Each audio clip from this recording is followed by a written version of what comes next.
Miarahaba antsika rehetrarehetra. Mino fahasalama tsara sika. Zao indray zay vao afaka nihaona kely anohy ny resaka ny tantara izay ataontsika histoire, ohatra hoe tantara tsara na tantara radio. Ilay resaka histoire ataontsika isan'andro. Tamin'ny farany raha natajidy angamba ny tsika dia resaka Egypte dia resaka Bantou, tantaran'ny fiavian'i Madagasikara ary koa ny razambe izay izao tontolo izao, izany hoe ny olona voalohany indrindra teto ambonin'ny tany. Ho tohizantsika zay fa ho développeko lavalava kely androany mikasika zay Egypte zay satria niteneniko foana hoe ny zavatra eto ambonin'ny tany dia efa nisy taloha dia ilay teo ihany no miverina fa tsy misy zavatra niova mihitsy. Évolution teknôlôjia ihany no niova, izany hoe niova kely fotsiny satria raha vao ny olona mangalatahaka dia tsy maintsy hovaina kely le zavatra ilainy tahaka mba tsy ahafantaran'ilay olona azy ary mba tsy dia hitovizany izany. Nisy faninanana ny tany indray andro hoe ny anglisy ve namorona ny fimailo. Namorona ny fimailo dia efa nampiasa fimailo contre infection ny Égyptianina taloha vita tamin'ny tataviana osy. Izany hoe ilay tataviana osy nanaovana fimailo na préservatif capote tamin'izany fotoana izany. Dia taty aoriana izay vao nanaraka an'izany ny romana dia efa mitovitovy amin'izay, mbola tatavia ihany koa na osy, dia nanaraka ihany koa ny chinois aloha, izay vao ny romana. Nanaraka ny chinois dia efa nampiasaina taovana lambo na taova ao anatin'ny lambo sy osy izany nanaovan'izy ireo ny kapoty, ny préservatif, ny fimailo. Dia taty aoriana kely izay vao nanaraka ny européenne na ny caucasienne, dia taty efa tsy farabe taoriana be taty izay vao iny fimailo ampiasainy olona amin'izao fotoana izao iny. Dia taloha izany ilay niteneniko teo hoe ilay zavatra efa nisy tao Egypte daholo no misy nampiasaina amin'izao fotoana izao ary navadika kely fotsiny ilay izy mba navadika an'izy ireo kely fotsiny ilay tantara dia navadika ho baiboly, satria efa niteneniko foana izay moa taloha hoe ilay tantaran'ny afrikanina taloha no navadika dia avy eo izy natao tao anatin'ny baiboly.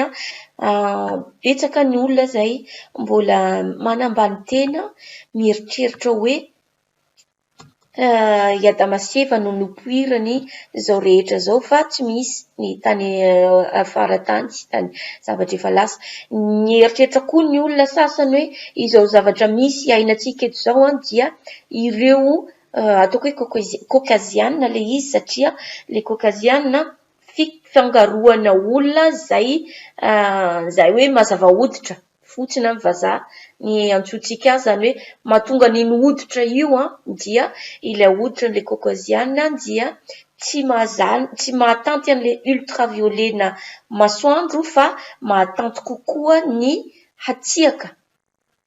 Dia izany no mahatonga azy ireny ilay fotsy be, dia izay mahatonga azy ireny antsoina hoe caucasienne. Caucasienne fifangaroan'olona be dia be, fifangaroan'olona be dia be, tsy hoe ireny vazaha rery ihany no atao hoe caucasienne. Anatin'izany caucasienne izany ny arabo ireo manao azy jiosy amin'izao fotoana izao ireo, ny sinoa, ny amérindien, izany hoe ireny antsointsika hoe apache ireny, fa ireny mbola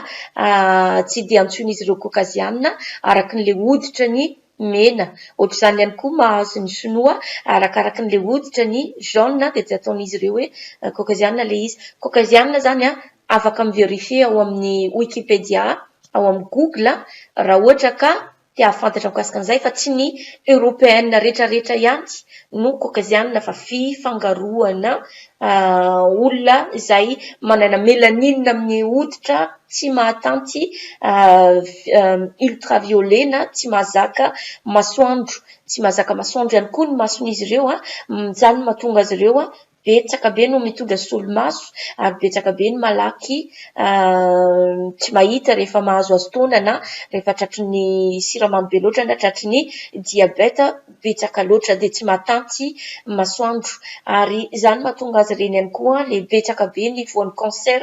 ho an'ny zareo izay manao bronzage mba tia hanovany le hoditra satria tsy mahatanty an'le ultraviolet direct avy amin'le masoandro na dia asiana crème aza mbola sasahirana marary le hoditran'izy ireny rehetra ka tratran'ny masoandro. Zay ny atao hoe caucasienne dia tia misy palette anankiray izany hoe ny tsara marihana kely aloha fa mikasika ny égyptienne rehetrarehetra dia efa araky ny tantara izay avoakan'izy ireo isan'andro dia hoe ny resaka ny bibliothèque d'Alexandrie sika dia nodorana na nosimbaina. Zay ny tantara mivoaka fa raha fahafantarana azy zany fahafantarako azy manokana tsy misy bibliothèque nosimbaina fa le boky tsy dia misy ilana azy loatra no nodoran'izy ireo satria raha ny zavatra nisy fahaizana nananany reto égyptienne reto dia notahiriziny ireo caucasienne izay efa tafiditra sy infiltré na efa nisy nanambady an'ireto satria nisy européenne anankiray caucasienne zany aloha nisy sinoa nanambady égyptien anankiray fa saingy tratra ny satria namadika le izy dia tratra le sinoa dia efa avy eo moa izy nahazo ny châtiment novonoin'ireo égyptienne dia taorian'izay zany zay vao tena nisy pharaon nahazo tsara ny tanjaka nampikambana ny Égypte ambany sy ny Égypte ambony ny basse Égypte sy ny haute Égypte. Taorian'izay kosa indray dia mbola nisy européenne nanambady égyptienne anankiray ary nanapoizina ilay mpanjaka égyptienne dia tamin'io fotoana io no nahatonga ny tanjakin'ireo égyptienne izay lefy tanteraka noho izay poizina nahazo ny lehiben'izy ireo izay na ny pharaon faran'izay nitondra tao ary tamin'izany fotoana izany nahatonga n'ilay bibliothèque izay lazain'izy ireo sombana satria ny grec ny teny hoe ny arabo no nanimba no nandoro ilay bibliothèque dia ny arabo kosa indray nefa ny teny hoe rehefa tonga tao Égypte izahay efa tsy nisy bibliothèque intsony dia noho izany ny grec no nandoro azy fa raha hitantsika zany zao fivoarana sy zavatra rehetrarehetra iainana zao satria manontany tena ny sasany hoe fomba ahoana moa ny caucasienne atao matanjaka be tena mahay zavatra be ilay zavatra taloha tany le fananana nananan'izy reto fahaizana nananany reto égyptienne reto taloha no notahirizina le boky dia atsaina enotsika hoe nahita papyrus tary izahay dia misy zavatra ohatran'izao fa ilay zavatra fahaizany reto dia notahiriziny izy ireo dia izany no mahatonga azy ireo matanjaka fa le tanjaka zavatra efa nisy taloha ihany no avaozin'izy ireo fotsiny. Raha hijery ny fomba nanaovan'izy ireo an'ilay pyramide fotsiny dia pyramide misy telo misy angle anankitelo le pyramide dia samy misy vibration directe amin'ny masoandro volana kintana. Zay nahatonga ny nanaovan'izy ireny an'le izy anankitelo satria efa nanana fomba fijerevana an'izany kintana zany izy ireo ary fomba fandinihan'ny fihetsiky ny kintana sy ny anarany sy ny rehetrarehetra mikasika ny kintana sy mikasika ny masoandro ary mikasika ny volana. Ity paletra ity manoro atsika ny sacrifice izay nataon'izy ireo taloha tamin'izany fotoana izany satria ity pharaon faran'izay natanjaka indrindra nampikambana ny Égypte ambany sy ambony. Ny jerajerevana le sary dia ity pharaon iray ity mitazona olona ho atao sacrifice dia misy olona anankiray mitsangana io afarany io izay mitazona ny kirarony sy mitazona tsy haiko inona tazony amin'ny anankiray io tazona kiraro satria amin'le toerana nanaovan'izy ireo an'le sakrifisy dia toerana masina dia tsy azo nasiana kiraro, izany hoe tsy mahazo mitondra kiraro. Dia raha nandinika anaty baiboly dia misy any Moïse le hoe nandeha tany amin'ny tendrombohitra dia hoe esory ny kiraronao fa tany masina ty alehanao ty dia tsy azo asiana kiraro. Dia le misy mborohena ny tenin'ny lohantsika le hoe anao sakrifisy olona ny zanany tsy haiko intsony ry Abrahama dia avy eo lasa nivadika hoe nahita ondry tao anatin'ny tsilotsilo tao ry Abrahama sy ny tariny. Dia ohatr'izany ihany koa ny Moïse izay hoe ny raha nanoratra ny didy folo, izany hoe palety mitovy amin'ity ihany le palety dia mitovitovy amin'izao ihany le izy. Dia io palety io misy tandrok'omby io satria teneniko foana hoe le Egyptiana ny omby faran'izay manan-danja indrindra amin'ireo bantou amin'ireo afrikanina mihitsiny dia io misy sarina omby amin'le ambony indrindra le sary amin'io palety io. Misy an'io vorona kely io épivier ny anarany, épervier ny anarany io ny symbole an'le Horus na ny symbole ny mpanjakany masoandro satria ohatran'izay fiantsoana izy ireo azy ny créateur na le namorona izao tontolo izao. Dia io olona ataon'izy ireo sorona io dia caucasiana io, izany hoe sinoa izy io, sinoa izay namadika ny lehibena tribu tao satria nisy nanambady sinoa ny anankiray dia namadika saika hoe haka ny pouvoiran'ny zareo dia tratra ilay sinoa dia natao nahazo châtiment dia natao sacrifice. Dia rehefa vita ny sacrifice izy io dia ny asan'io épervier io maka an'le fanay, izany hoe le fanay le mivoaka avy amin'ny orona rehefa maty ny olona mantsy dia mivoaka avy amin'ny orona le izy dia azon'io fanay io dia izay fanay azo nalaina amin'izay le olona natao sakrifisy izay no manome pouvoir an'le olona, izany hoe mampatanjaka be azy sy izay zavatra teneniny tanteraka ny zavatra ilainy azony daholo. Izany hoe azony io symbole izy io vorona io fa ilay rehefa manao le sakrifisy zareo dia misy incantation tao na misy teny izay avoakan'izy ireo tenenina dia izay nazahoan'izy ireo ny symbole ny izay tian'izy ireo tao. Ny tiako tenenina amin'izany le sakrifisy teneniko isan'andro dia efa nisy tany aloha be tany, izany hoe tamin'ireto andro ny reto Egyptiana reto efa nanao sakrifisy humain zareo ireo efa nanoratra, efa nanao sary, efa nahay nanao architecture, efa nahay namaky ny resaka kintana. Nisy reto izany efa nanana fomba famakiana ny kintana, ny famantarana ny anaran'ireo kintana ireo sy ny fomba fihodinany ilay tany, fihodinany tany sy ny masoandro. Dia ao anatin'ny baiboly misy ihany koa le hoe rano Noa. Misy anatin'ny baiboly ao le hoe tondra-drano Noa. Ilay tondra-drano nisy tokoa ny tondra-drano tany aloha be tany ary misy document adiniko ny anarany fa manaraka alaiko le documentaire dia omeko anareo ny lien fa nomen tarin'izy ireo ny pyramide dia nahitana preuve na rano, nisy diana rano be tokoa tamin'le pyramide ary ao anatin'ny pyramide dia nahitana ohatran'ny building be mantsy ny anatin'le pyramide fa any anatin'le izy fa tsy ohatran'le building amin'izao fotoana izao ireo hoe hitantsika avy ety ivelany fa ao anatina daholo misy karazana salle maro dia maro ao anatiny ao ary misy toerana iray dia nahitan'izy ireo taolam-balona biby isan-karazany, nisy taolam-balona elefanta tao nahitana taolam-balona saka, nahitana taolam-balona vorona, ireo biby rehetrarehetra eran'izao tontolo izao hita tao anatin'io hita tao anatin'io Egypte io ary anatin'io piramidy io ary io piramidy io hatramin'izao na dia efa nitadiavan'izy ireo moyen rehetrarehetra ny sombana tsy nety simba. Io piramidy io na horohorontany manao ahoana ny mihetsika eo tsy mbola nisy na simba an'io piramidy io. Izany hoe le fiainana taloha tany no nosoratin'ireto Caucasiana tonga taty aoriana ireo ka navadikin'izy ireo ho fiainan'izy ireo satria matetika rehefa mamaky mijery documentaire antsika dia mahita an'le daty hoe avant Jésus-Christ na avant notre ère. Le avant notre ère le tenenin'izy ireo amin'izany sy le avant Jésus-Christ tamin'ny fotoana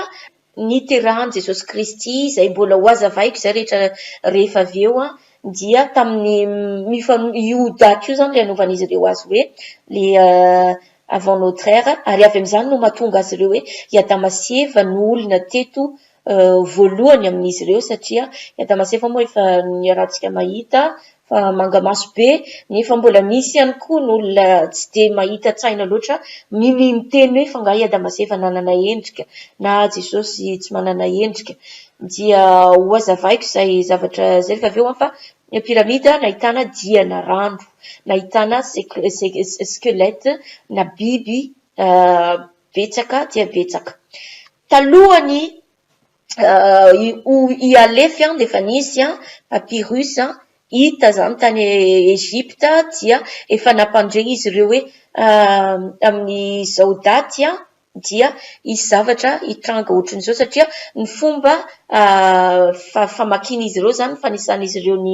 ny fiodinan'ny tany satria le tany mihodina miaraka amin'ny volana fa le tany le volana kintana le masoandro le fitambaran'izy ireo zany dia misy fiatraikany betsaka amin'le tany satria le tany mihodina 24 heures anatin'ny andro iray dia anatin'ny ray taona izy 530 andro dia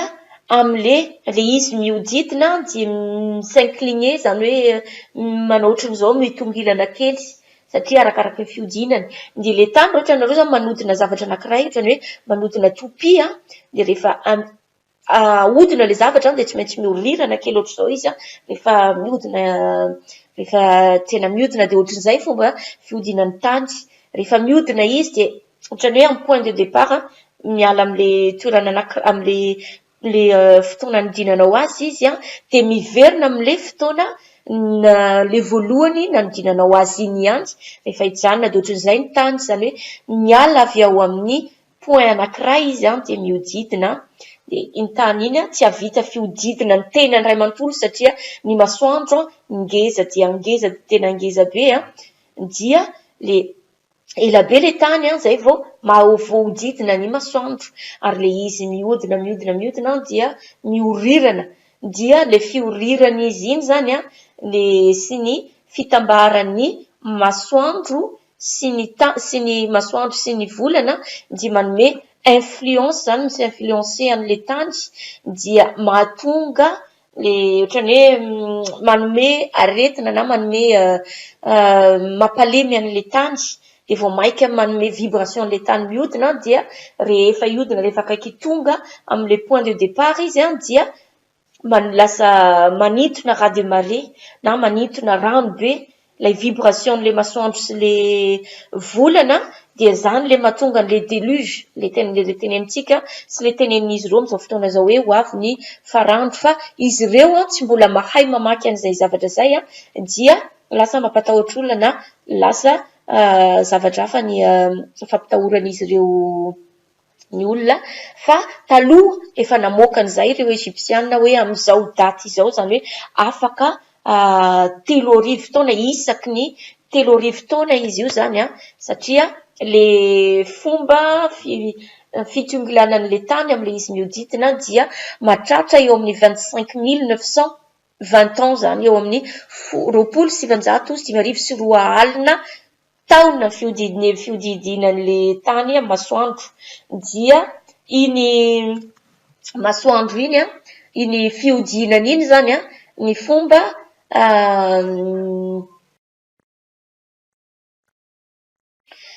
iny le fitongilanan'le tany iny no antsoina hoe précession des équinoxes zay ny anaran'izy iny arakaraky ny le changement ny axe ny fiodinan'le tany zany le rotation'le tany dia isaky ny enina amby roapolo manodidina ny 26 000 ans na 3 000 ans eo dia tonga am'le toerana anankiray iodidinan'le nialany le tany zany hoe arakaraky ny astrolojika izy io satria efa nahay nanisany zany resaka kintana zany zareo zany tamin'izany fotoana zany dia ny io précision d'équinoxe io le 25 920 ans io divisena 12 dia ilay isan'ny 12 iny no ataony caucasianareo amin'izao fotoana zao na atsoin'ireo européennareo amin'izao fotoana zao hoe zodiaque le misy vierge, taureau, poisson sy ny tariny am'izao tsika moa efa verseau tsika amin'izao fotoana zao zany hoe efa misy poisson sisa mbola hodiavintsika dia arakaraky n'izay fanisan'izy ireo zay ireo égyptienareo azy zay dia any amin'ny 2100 any zany zay vao mahafeno an'le 26 000 ans na le 30 000 ans ary io mba efa nianaran'le Inca reny zany nanisana azy io fa diso foana satria izy ireo nieritreritra hoe tamin'ny 2000 na tamin'ny 2011 na tamin'ny 2012 fa tsy mbola complet zany rehefa nisan'izy ireo azy dia tsy mety tonga am'le farany le poisson zany efa tapitra tonga eo amin'ny poisson dia tonga am'le eo amin'ny poisson zany ny point de départ ny le rotation n'le tany zao tsika mbola verseau zany mbola misy firotoana zany 100 ans any amin'ny 2100 manombonomboka any manodididina 2100 any zany zay vao miodina zay vao tanteraka am'le point de départ n'le fiodinan'le tany dia zavatra moa rehefa manodidina rehefa miodidina zavatra dia matetika misy secousse dia ilay secousse le vibration n'le tany miodina iny no mahatonga an'le tanao zao ohatra ny hoe mihazakazaka anao mitondra rano amin'ny vera dia arakaraky ny fihazakazanao iny dia mihetsiketsika le rano dia le rano anatin'ny vera dia ny hafarany iny rano anatin'ny vera iny ritra na raraka izy rehetrarehetra na misy ambony kely na ritra mihitsy n'le vera dia ohatra ka tsy latsaka miaraka aminao mihazakazaka eny le vera dia very daholo ny rano dia ohatrohatrin'izay misy dikany ve ny amin'ireo égyptienareo ny masoandro zany mahatonga azy ireo nanamboatra n'le zany hoe natao metarina tsara le toerana anasiana le pyramide ary manandrify kokoa ary manandrify tsara ny amin'ny lera fipoiran'ny masoandro ary fatoren'ny masoandro manampahaizana be reto olona reto ary zany ihany koa natonga an'ireo romanina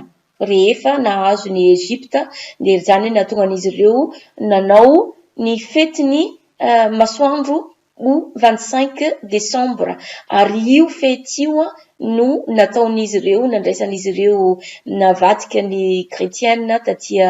aorina natao hoe naterahany Jesosy Kristy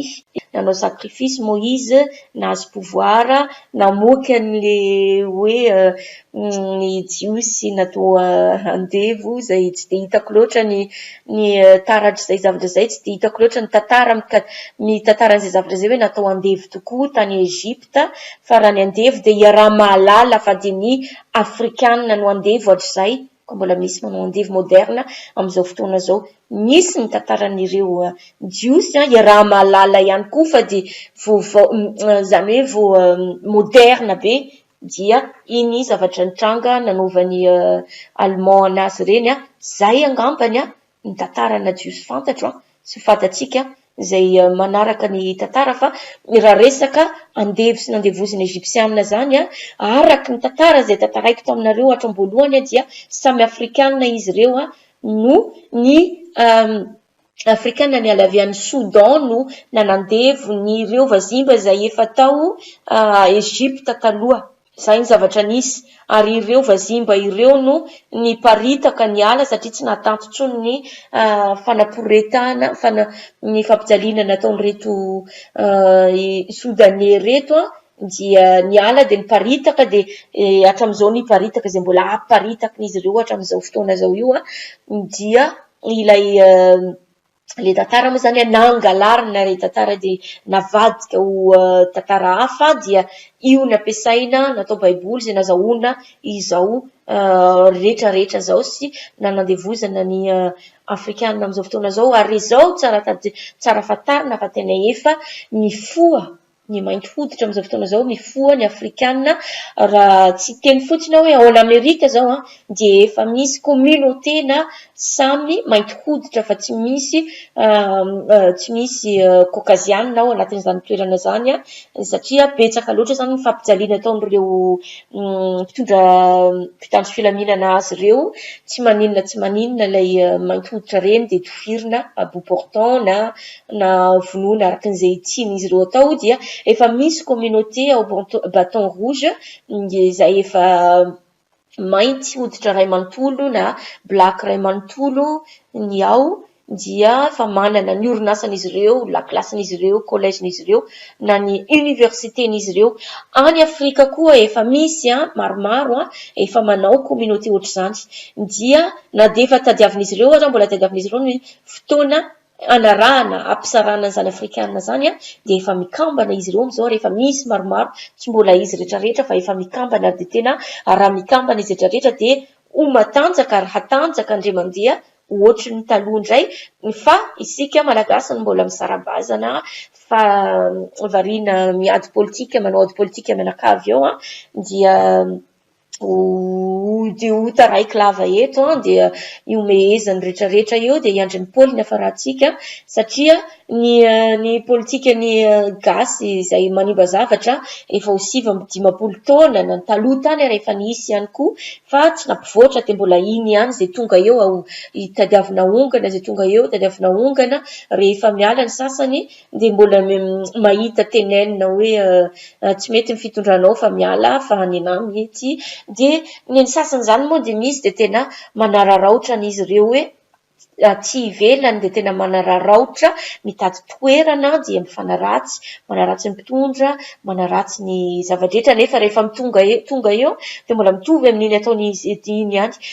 raha fandiniana azy tsy tokony andany andro ifanongana andany andro ifanaratsy hoe miala fa tsy mahay na manao an'izao satria matoa Madagasikara tsy nivoatra tanatin'izay 7-10 taona izay dia misy dikany misy antony izany hoe dikan'izany samy tsy misy mahay fa tsy tokony samy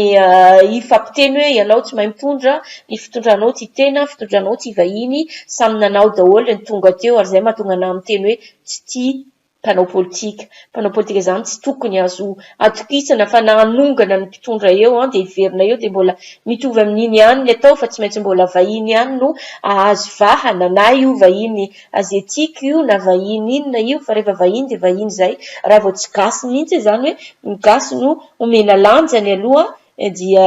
dikan'izay mitovy ihany nataonareo teo efa 7-10 taona tsy mbola nanan-karena Madagasikara fa mbola nahantra miamahantra dia mifandany andro mifanaratsy za ty za manana proof za ty manana taratasy manana zavatra mikasika anao dia lany andro fa tany amin'ilay mifanilikilika sy mifandrodadrodana eo dia tsy hisy zavatra vita dia ny sasany koa mahazo toerana tsy mahay manao ny asa tao fa vola fotsiny ihany no hoanina hijanona amin'izay resaka tantaran'ny Egypte sy tantarany manodididina ny Afrika izay tsika nino fa mety mba nahaliana anao zay dia manaraka indray manao misimisy isaorana betsaka na nanaraka hatramin'ny farany dia aza adino amin'ny miabone aza adino ihany koa manao commentaire veloma daholo